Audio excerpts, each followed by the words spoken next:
Ashley here.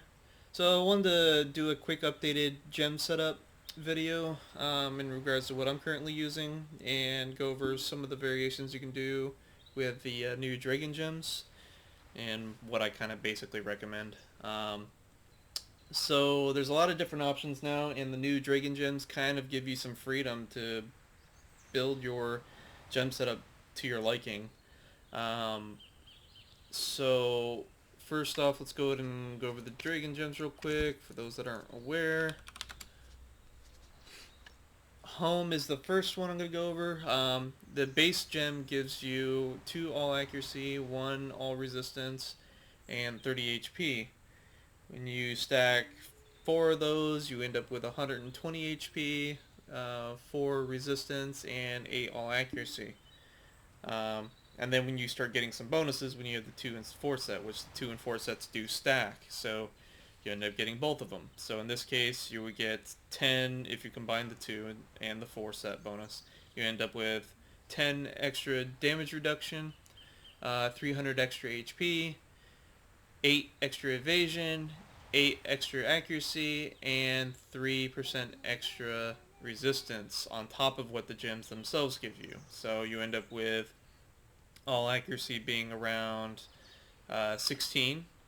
You end up with 7% all resists and 120 plus 300, 420 extra HP in total, extra. So obviously a very defense-oriented gem with hitting maximum HP as well as defense, evasion, and also accuracy and resistance. The accuracy is really helpful for your offensive capabilities, and the resistance is also helpful as a defensive measure to counter CCs.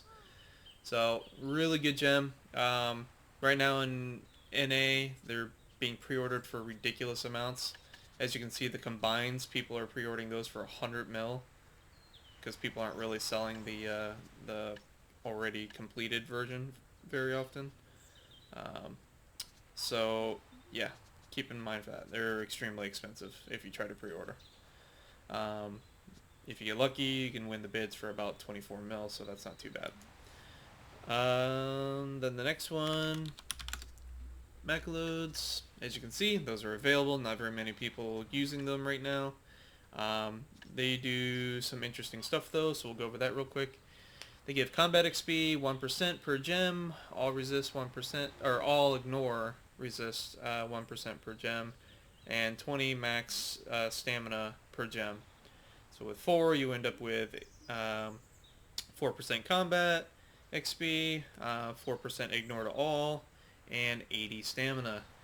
And then if you combine the 2 sets, you end up with 10 all AP, an extra 200 stamina, 4 accuracy, 8 accuracy in total, 5% extra combat XP, and 3% ignore to all. So you end up with a grand total of 9% combat XP, 7% ignore to all resists, 280 stamina, and 8 accuracy. So pretty useful gem, but not quite as strong as the home gems. And I'll go over some uses for both of these now.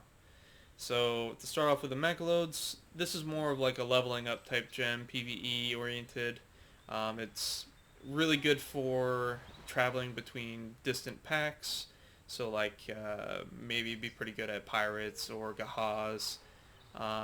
I tested this fully, as you'll see that I have 4 sitting in my stash right here.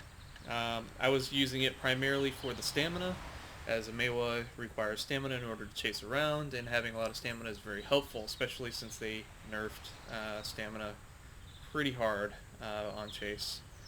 So, and on top of that, I was also interested in the all AP as well as the ignore resistance and accuracy. So I wanted to give it all a try and see how it felt.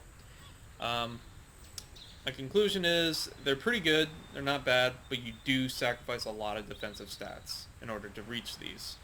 And some would say that's not worth it. And I'm kind of leaning towards agreeing to that at this point after getting a chance to test them all. So in 1v1s, Mechaloads are nice, they're not bad, but it does make you a lot squishier and easier to kill. So that's the trade-off. You can ignore the resistance a lot more effectively with the more you stack, which I am doing a ignore resist build, but um, and the stamina is really nice for moving around, but you can get chip damage pretty hard, and you're easier to kill in a combo if they catch you, which I was chalking up to you're basically going to die anyways, but if you fight someone weaker than you, there's a good chance you could survive if you had more HP, so there's the trade-off. Um, Plus the resistances on the homes are pretty nice, so let's go over that again. Um, with the extra HP, the defensive aspects, and the resistances, you get a lot of extra HP. So let's go over what I currently have. I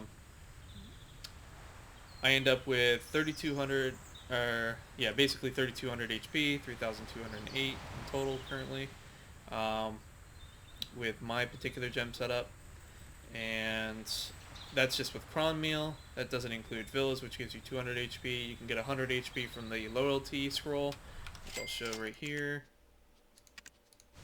So it's 100 HP for 300 loyalty. I basically would only use this on Siege or maybe intense node wars. And then you can also, if you have still some of the event stuff, like 200 HP from this Trace of the Festival. So you can stack up some nice HP. So I'd get another 2, 4, 500 on top of what I currently have, making it 3,700. And then you can stack in a Courage Elixir, so 3,900 HP. And then the Giant Gem, can't remember if these stack. This effect will not be applied. So look at those. So you can stack these. So you'd end up with like over 4,000 HP with my setup. So that's pretty good as on Maehwa because we take a lot of chip damage sometimes, and it helps out. So to go over my current build, and this is the one I'm probably going to stick with for a little while.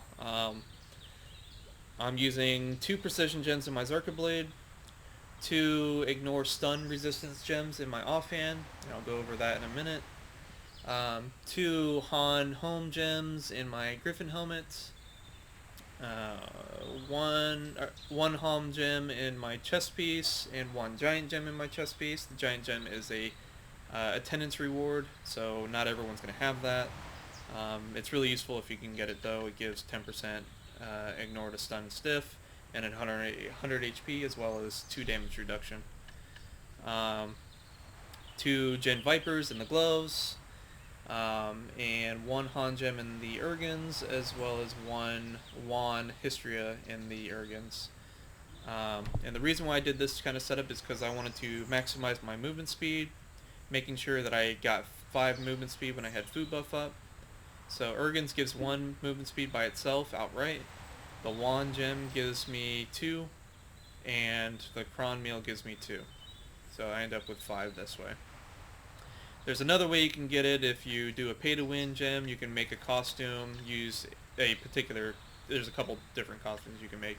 You do the pay-to-win tailoring coupon on that to turn it into a costume you can melt. You melt the costume to get the Ancient Spirit Crystal Swiftness plus 2 movement speed gem, and then you can use Black Spirit Claws, combine them to make the Black Spirit Claw piece. I can't remember what the heck the final product is. And then you can put a socket into a costume of your choice, and then you can place the gem in there, like I did here. You can also get the crit gem, like this right here, the Valor gem, which is plus 1 crit. Or you can just wear the On Curious armor like I am right now, which has the plus 1 crit built into it. You'd have to melt this if you wanted the plus 1 crit, so I just wear this because it looks better in my opinion. So this is the setup I'm doing. I end up with these particular stats outright without any villas or anything, no elixirs, so that's not too bad. I end up with 2120 stamina, which is kind of sort of low, but it's bearable. It takes some getting used to. You have like 1 or 2 less chases with this setup, so it takes a little adjustment, but it's worth it if you can get used to it.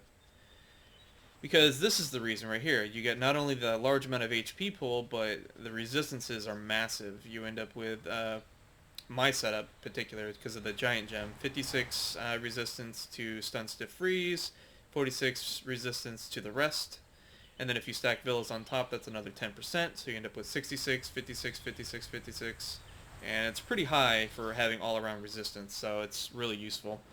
Um, the reason why I get such high resist is because I have Nova, which is 10% resistance by itself, 5% from the Griffin helmet, and of course the giant gem and the home gems, the home gem setup. So you end up with getting this plus the crown meal. If you have the villa, like I mentioned, you get another 10%. So really easy to stack high resist, high HP, a lot of defensive stats. You're just overall tougher, and it's really useful in large scale and even in 1v1 and small scale as well.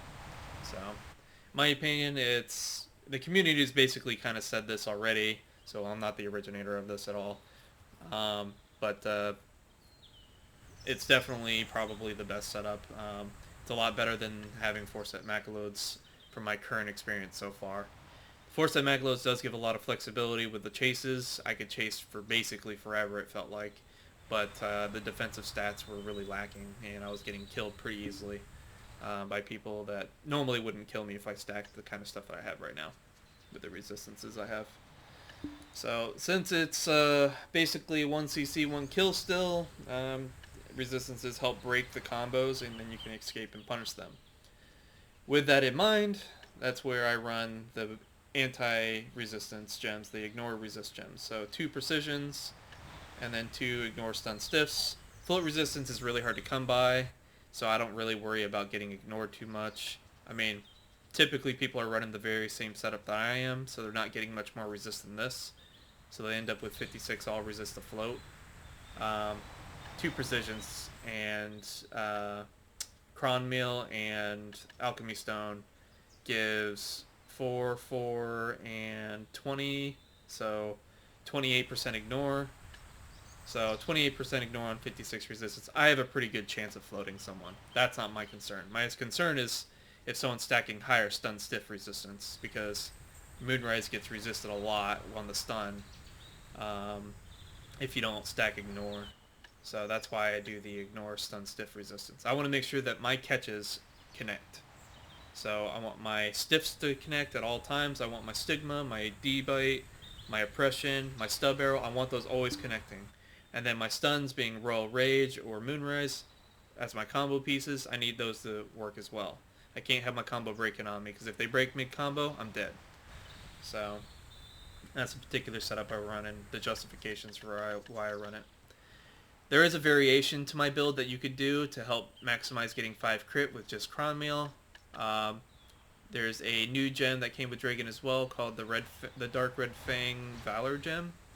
I'm contemplating testing this out, but I'm going to put in place of one of the Jin Vipers, I'll put in a Dark Red Fang Valor gem and see how it works out. Crit is pretty important in my opinion, because Moonrise, Cloud Stab, Frost Pillar, Tip of the Iceberg, Red Moon, Blooming. Actually, I think Blooming might be 100% at absolute. Let me see.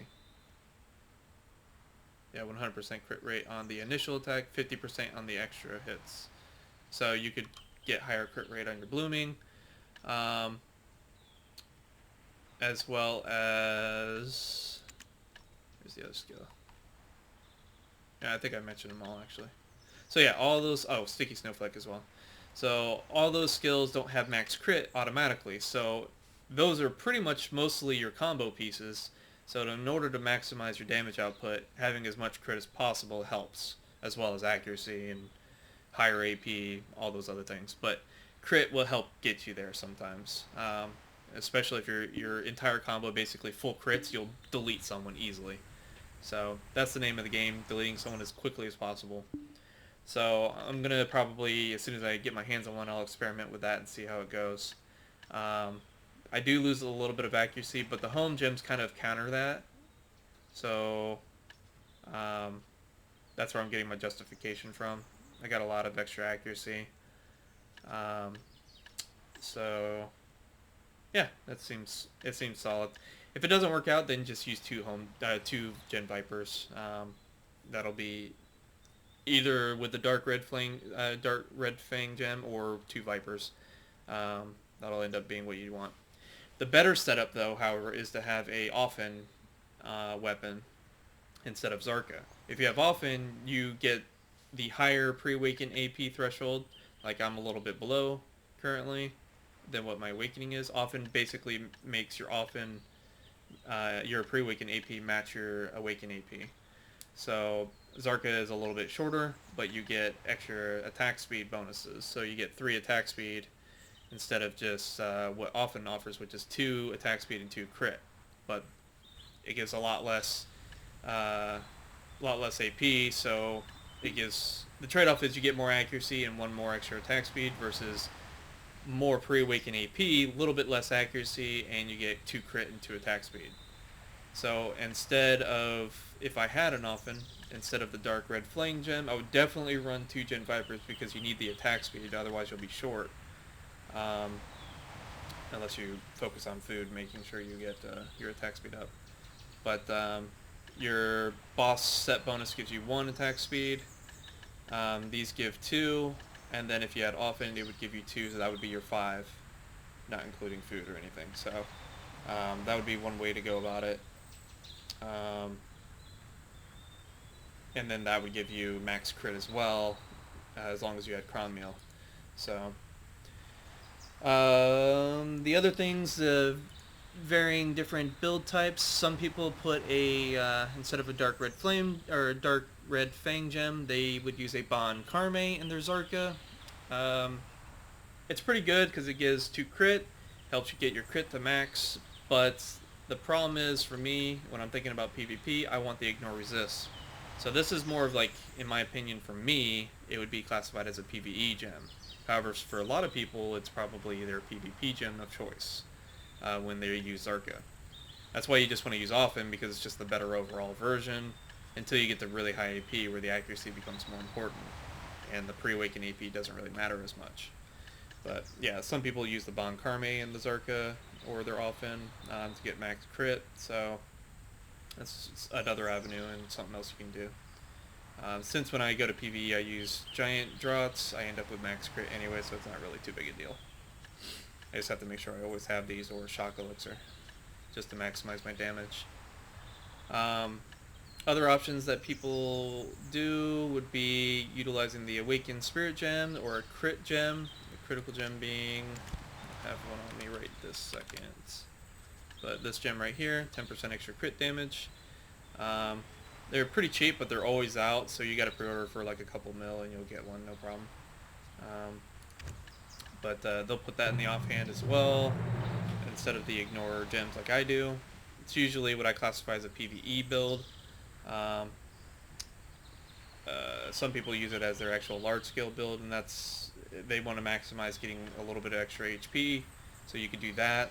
You can even run 2 of these to get another 300 extra HP, which makes you ridiculously beefy in terms of your HP, so you can get like 4,300 HP, no problem, as a Maehwa, which is really high. But in large scale, I feel like that doesn't really matter too much. You kind of just need enough to survive the chip damage, and that's pretty much it.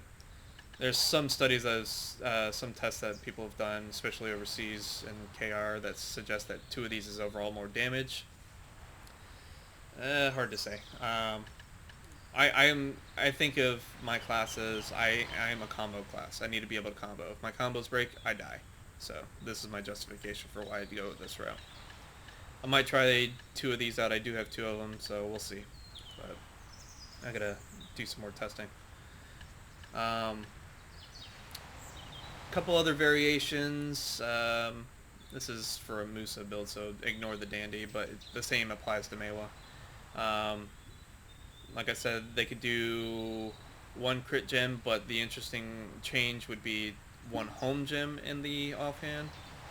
That way they don't affect their Tree Spirit Belt, and they can do 2 Bon Carme to get the most HP that they can. Which I think, not Bon Carme, but Bon Kobe.